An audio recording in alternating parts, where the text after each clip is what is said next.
Olá, boa noite. Eu sou o Joadir e dando continuidade aos resumos da saga Operação Cavalo de Troia.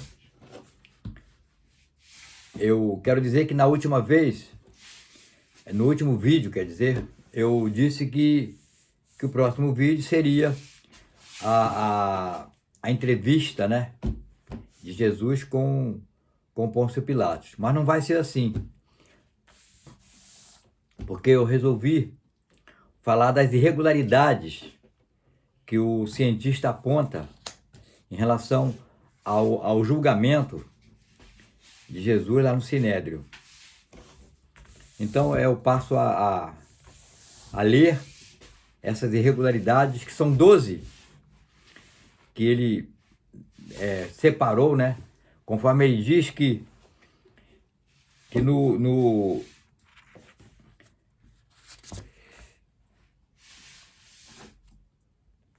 no tempo que ele se preparava para essa viagem, ele ficou 2 anos, foram 2 anos de preparo, mínimo, né, de 2 anos de preparação para essa grande viagem.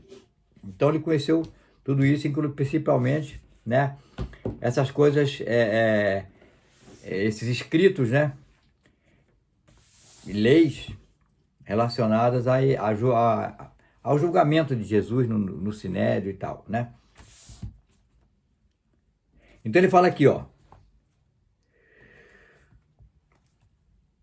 numa sumária análise daquele julgamento, os sinedristas haviam infringido ao menos 12 das normas básicas que as leis hebraicas fixavam para processos relacionados com a pena capital, pena de morte.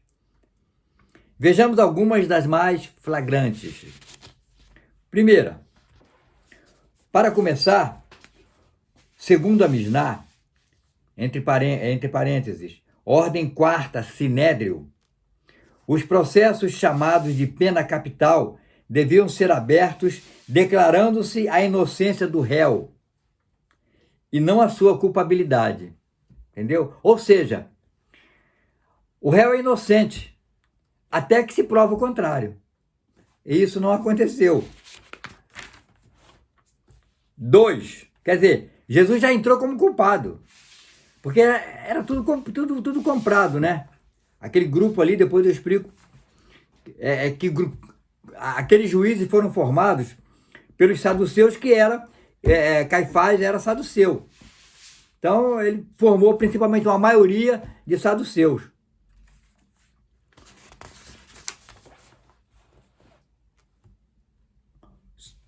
Segunda, o processo de sangue, ou em que se presumisse que podia estar em jogo a vida do acusado, deviam ser realizados de dia, e a sentença ser condenatória jamais poderia ser pronunciada no mesmo dia. Abre aspas. Por isso, diz a lei judaica, não pode realizar-se um processo de sangue na vigília do sábado de um dia festivo. Fecha aspas. E era exatamente o dia 7 de abril do ano 30, caiu numa sexta-feira, que era antes do sábado. Que naquele ano, a festa da Páscoa foi comemorada no sábado, que era um dia sagrado, continua sendo, né? Um dia sagrado para os judeus. O pequeno Sinédrio, portanto, ao reunir-se na sexta-feira, 7 de abril, véspera de sábado e da Páscoa, cometeu dupla infração. Terceira, nestes processos capitais, o julgamento devia ser aberto sempre por um dos juízes que se sentavam ao lado do mais velho, a fim de que, abre aspas, os juízes de menos autoridades não fossem influenciados pelos anciãos. Fecha aspas. abre parênteses, no julgamento contra o mestre foram as falsas testemunhas que iniciaram as formalidades, fecha aspas. Ao invés dos juízes começarem a falar, quem começou a falar foram as testemunhas compradas. Quarta, e falando das falsas testemunhas, a só atuação desse grupo teria invalidado já qualquer outro julgamento similar. A lei judia era e é muito rigorosa neste ponto. Antes de iniciar-se o processo, as testemunhas deviam ser admoestadas severamente. 2 pontos. Elas eram introduzidas no interior de um recinto, diz a Misná, e se lhes infundia temor, dizendo-lhe que não falassem por mera suposição, por ouvir dizer, pelo depoimento de outras testemunhas, pela declaração de um homem, mesmo digno de fé, que tivesse ouvido, nem pensassem que seu depoimento, ao final, não seria examinado e analisado. Entre aspas, deveis saber, dizia-se às testemunhas, abre aspas, que nos processos de sangue do réu e de toda a sua descendência penderá o falso testemunho até o fim do mundo. Então, a lei era rigorosa. Chamava-se a testemunha e falava, olha, você não tem que falar que você ouviu falar, você tem que depor conforme o que você sabe realmente. Não que influenciado por outras pessoas, ou que ouviu falar, etc. Nada disso se viu na sede do Sinédrio, diz o cientista. E mais, as subornadas,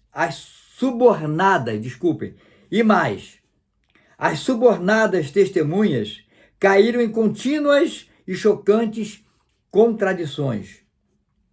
A mesma lei estabelecia que os perjuros deviam ser flagelados ou até mesmo condenados à morte. Falso testemunha, né?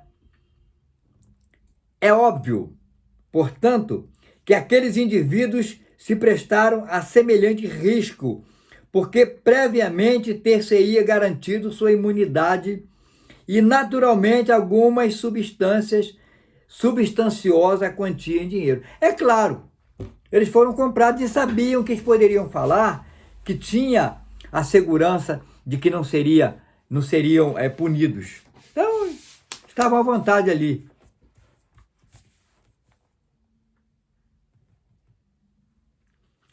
Quinta,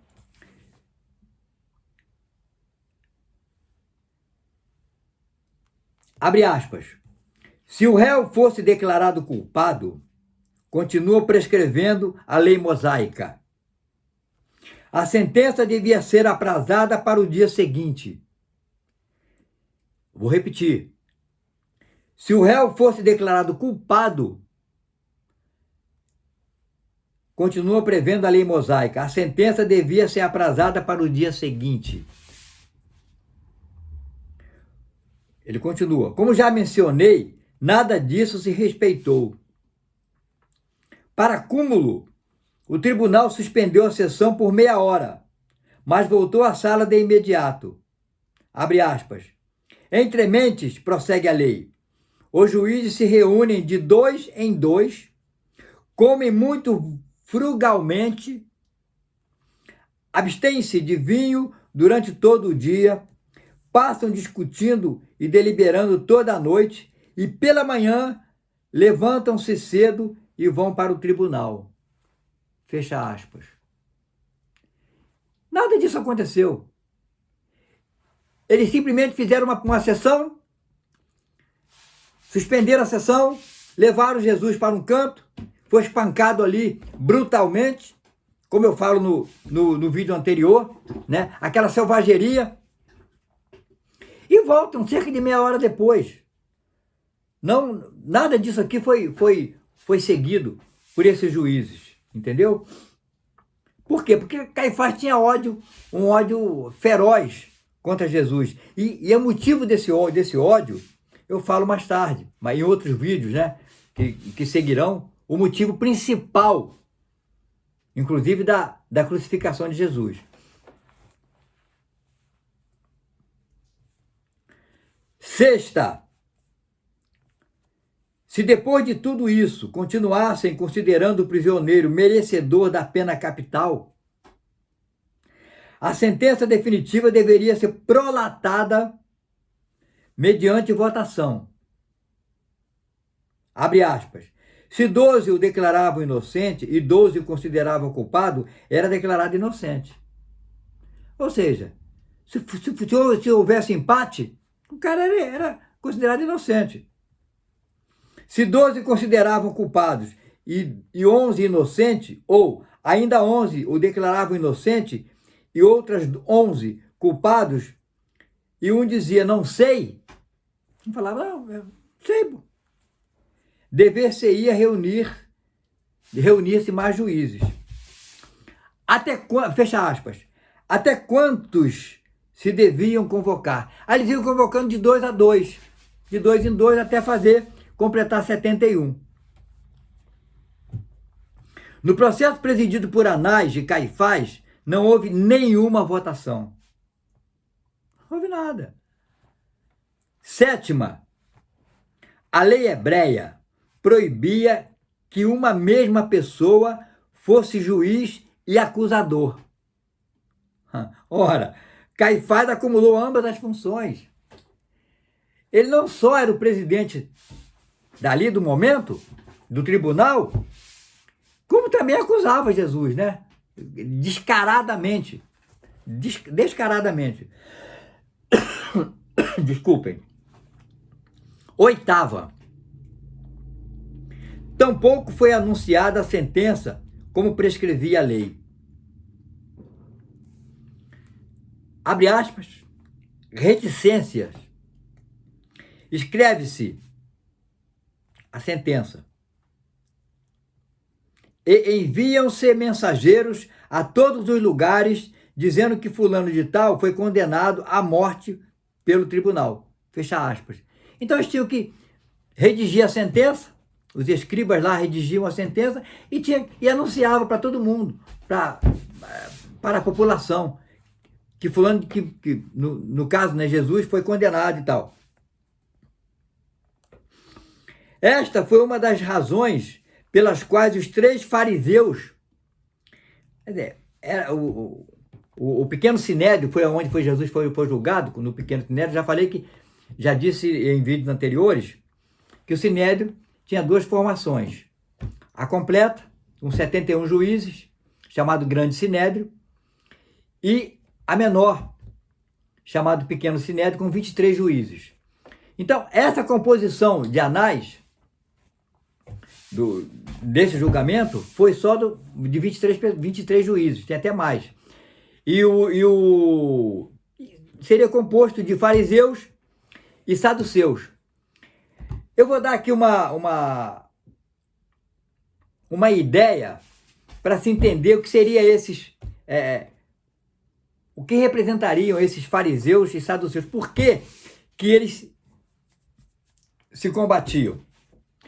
É como hoje nós temos várias denominações, evangélica, por exemplo, e temos a Igreja Católica.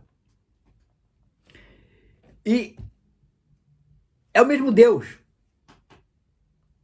mas pensamentos diferentes. São várias denominações, né, que nós temos, por exemplo, no mundo, né, no Brasil. E então ali, no caso, eles eram estudantes, né, formados, eram juízes, né, doutores da lei, tanto fariseu quanto saduceus, mas tinham pensamentos diferentes. Eles não se gostavam, né? Então, nesse momento, ele fala aqui, ó, esta foi uma das razões pelas quais os 3 fariseus que tomavam parte no conselho decidiram retirar-se. Então depois o cientista explica que a maioria ali era saduceus, porque Caifás era saduceu. E suprema irregularidade jurídica. Nem sequer o próprio réu conheceu o texto definitivo da sentença de morte. Abre parênteses. Como veremos mais adiante, Jesus de Nazaré morreu sem conhecer, entre aspas, oficialmente, sua culpa. Eu paro aqui na 8ª irregularidade desse julgamento medíocre, essa farsa que o Caifás promoveu lá no Sinédrio no ano 30 de nossa era.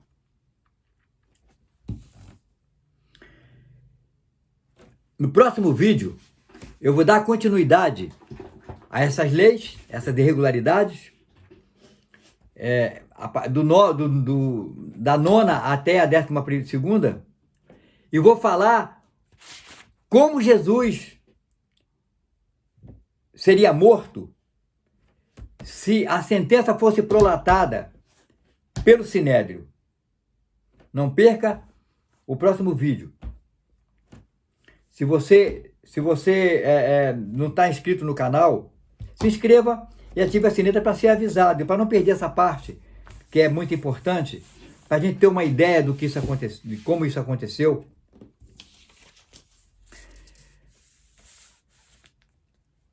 Que a paz seja sua constante companheira. Gratidão por sua audiência.